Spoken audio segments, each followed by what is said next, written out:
자, 5학년 사회 수업 시작하겠습니다. 오늘은 교과서 66쪽에서 68쪽 유교 질서를 바탕으로 하는 조선 사회 모습을 알아보도록 하겠습니다. 유교 질서에 의해서 조선이란 나라가 세워졌는데 어떤 생활 모습들이 있었는지 알아보도록 할게요. 먼저 유교, 유학, 성리학 여러 가지 이름으로 불리는데요. 유교 또는 유학은 중국 춘추 시대의 학자인 공자가 체계화한 학문을 말합니다. 공자는 자신의 몸을 먼저 닫고 그 마음으로 사람을 다스리는 통치 방식을 이상으로 삼았는데요. 이것을 유교에서는 가장 핵심 사상으로 보는 수기치인이라고 합니다. 이 공자의 사상은 그의 제자인 증자와 자사를 중심으로 하는 내성파, 자하와 자유를 중심으로 하는 숭례파로 나뉘고요. 이 내성파는 맹자로, 숭례파는 순자로 이어지게 됩니다. 송나라 시대의 주인은 공자와 그 제자들의 가르침을 집대성해서 성리학이라는 학문을 이루게 되고요. 한나라 시대의 한비자는 법가 사상을 확립하게 됩니다. 이 성리학에서 사서가 나오고요. 한비자의 법가 사상에서 오경이 나오는데 이것을 사서오경이라고 말하는 성리학과 한비자의 법가 사상을 집대성한 책 9권을 유교에서는 가장 중요한 경전 또는 경서라고 말합니다.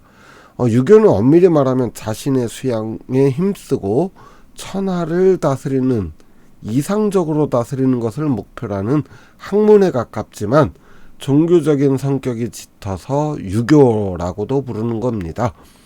주자, 본명은 주희가 됩니다.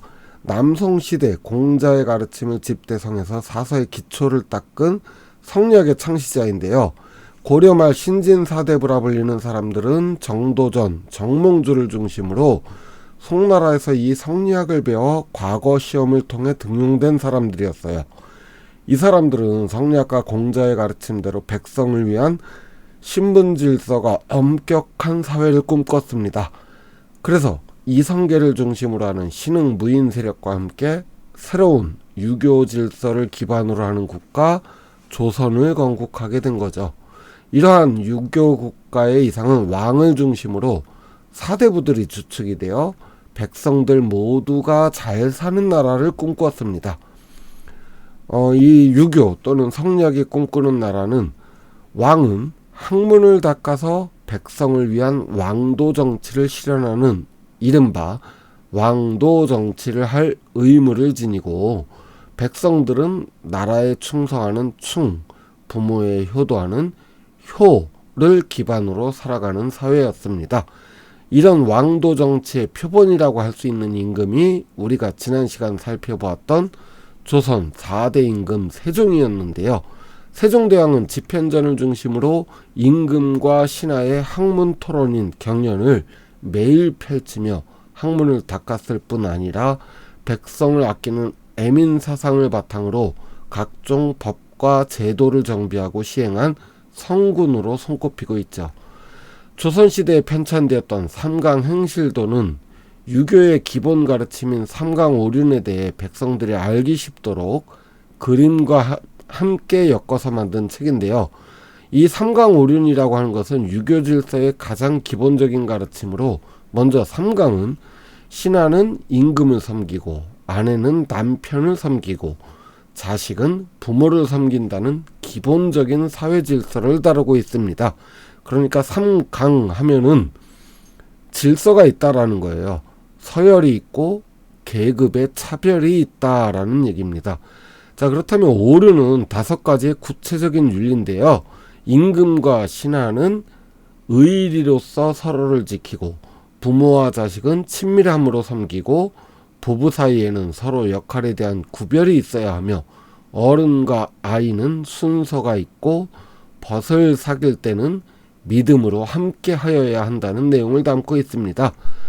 유교는 기본적으로 나라를 다스리는 학문이에요. 따라서 삼강오륜과 같은 원칙과 규율이 중시되었는데 그 정점에 서 있는 것이 바로 법입니다. 조선은 세종 때 명나라의 법률인 대명률을 기반으로 하였지만 조선 실정에 맞는 올해일을 세종대왕이 편찬하였고요. 이를 기반으로 보다 체계적인 국가 법전을 세조 때에 만들기 시작해서 성종 때 완성했는데 이것이 경국대전입니다. 또한 조선은 사서오경에 입각한 삼강오륜을 중심으로 경국대전이 완성되면서 사회 전반에 걸쳐 유교적인 예법과 풍습을 정착시켜 나가기 시작을 하였지요. 백성들이 법을 지키며 잘 살고 있구나. 경국대전의 주요 내용을 한번 살펴볼까요? 노비라 할지라도 아기를 낳으면 출산휴가 100일을 주고 남편도 15일의 출산휴가를 주도록 했습니다. 관리를 뽑는 과거시험의 경우 초시 합격자의 수는 지역별 인구에 비례해서 인원 제한을 두었고요. 그렇게 함으로써 각 지방의 인재가 골고루 등용되도록 노력했습니다. 또한 각 고을관청에서 재판을 진행할 때에도 사형에 해당하는 죄는 삼심제를 적용해서 억울한 백성이 없이 공정한 재판이 되도록 신경을 썼죠. 조선은 유교 질서에 입각한 엄격한 신분제도를 채택했는데 이를 양천제라고 합니다. 조선의 신분 질서는 최상류층에 해당하는 양반이 있었는데 이 양반이라고 하는 것은 벼슬을 하고 있는 사람들을 말해요. 문관, 무관을 합쳐서 양반이라고 부르죠. 중인은 주로 물건을 만들거나 통역, 그림, 장사 등에 종사하는 기술직에 종사했고 상민은 대부분 농사를 지으면서 생활하면서 세금과 나라에 큰 공사가 있거나 또는 군대 등에 불려가는 의무를 지니게 됩니다. 마지막으로 최하층인 천민은 노비계층이었고요. 주로 양반의 집에서 일을 하는 산노비와 관공서에서 일을 하는 관노비로 구분됩니다. 양반부터 상민까지는 양인이라고 해서 원칙적으로는 과거에 응시할 자격이 주어졌어요. 그러니까 상민이라 할지라도 과거 시험을 통해서 벼슬을 하게 되면 양반이 되는 거죠. 하지만 이 과거 시험이라는 게 워낙에 어렵고 또 한 사람이 온전히 공부에 집중해야만 됐다 보니 실질적으로는 거의 양반들만이 과거에 응시하면서 계급의 세습이 이루어졌습니다. 유교는 또한 예법을 중시하여 조선시대는 일반 백성들도 이 예법에 따라 생활하도록 했는데요. 가장 대표적인 예법이 사례라고 불리는 관웅상제의 예법입니다. 관례는 성인식을 말하고요. 혼례는 부부의 연을 맺는 결혼, 상례는 돌아가신 분을 장례 지내는 예법, 그리고 제례는 돌아가신 분을 기리고 추모하는 제사에 관한 법도를 말합니다. 자, 이 관례는 어른이 되는 의식으로 보통 15세 전후에 치루어졌지만 결혼을 기준으로 하기도 했어요. 여자는 따은 머리를 올려서 비녀를 꽂았고요. 남자는 상투를 틀고 갓을 썼으며 술 마시는 예법을 배우고 동네 어른들이 뜻을 담아서 자, 어른이 됐으니까 앞으로는 이 이름을 쓰도록 해라 하는 자라고 하는 것을 지어주게 됩니다. 예를 들어서 이순신 장군님의 경우 이름은 순신인데 성인이 된 후에 가까운 사람들이 부르던 자, 그 성인이 되었을 때 부르는 이름, 그것은 여해라고 많이 불렸습니다. 또 돌아가신 뒤에 묘비에 새긴 호칭은 충무, 이걸 시호라고 하는데요. 알아두면 이제 역사 속의 인물들에 대해서 여러분들이 조사할 때 조금 더 이해하기가 쉽겠죠.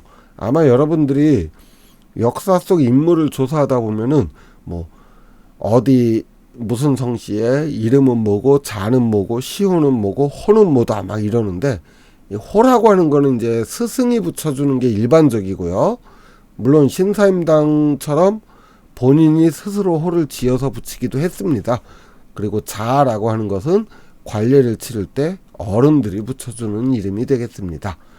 자, 혼례는 결혼에 관한 예법으로 조선 중기까지만 하더라도 결혼 후에 남자는 일정 기간 동안 아내와 함께 아내의 집에서 살다가 본가로 옮기거나 또는 따로 집을 얻어서 사는 분가를 했었죠.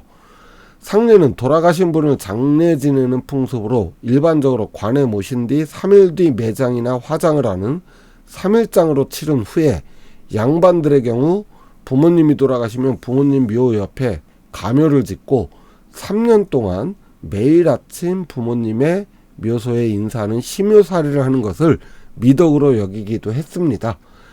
제례는 돌아가신 분의 돌아가신 날을 맞아 자손들이 드리는 예로 흔히 제사라고 부르는데요. 일반적으로 양반의 경우 4대조, 중인은 3대, 양인은 2대, 천민은 1대조 조상까지의 제사를 지냈습니다. 제사는 조선 초기에는 아들과 딸이 돌아가며 지냈지만 이후 점차로 맏아들이 지내는 방향으로 변해갔어요. 여러분, 조선시대 여자들은 어떤 삶을 살았을 것 같아요? 흔히들 조선시대 여자들은 남존여비다, 이래서 남자들보다 못한 취급을 받았다 알고 있는데요. 물론 오늘날과 비교하면 여성의 지위가 상대적으로 낮았고 노동력의 강도가 높았던 것도 사실이에요. 하지만 엄격한 유교 질서에 의해 남자와 여자의 역할을 구분했고, 그것이 오늘날 기준으로 보았을 때 여자들은 상대적으로 차별을 받았던 거다, 이렇게 보여지는 겁니다. 하지만 비슷한 시기 다른 나라와 비교하면은 훨씬 더 여성들의 삶은 이렇게 말하기는 좀 어려운데 그래도 살만했다. 뭐 서양 여자들, 중세시대 여자들 보면은 뭐 말도 아니에요.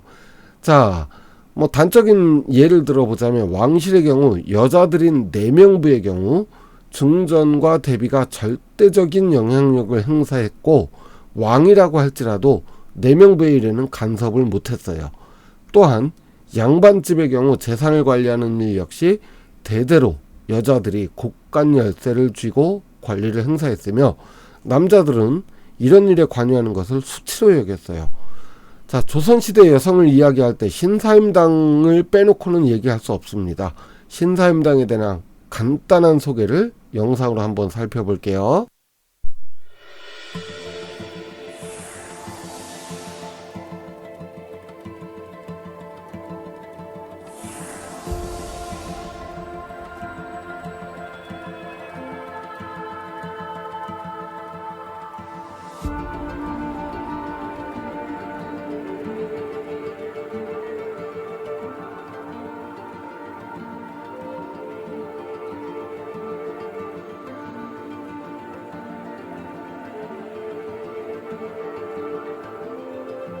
사임당의 포도와 산수는 절묘하여 평하는 이들이 안견에 다음에 간다라고 한다.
자, 이렇게 해서 오늘 배운 내용을 정리해 볼게요. 조선은 성리학을 바탕으로 하는 유교 질서를 중시했고요. 유교는 엄격한 신분 질서하에 백성을 위한 왕도 정치를 지향했습니다.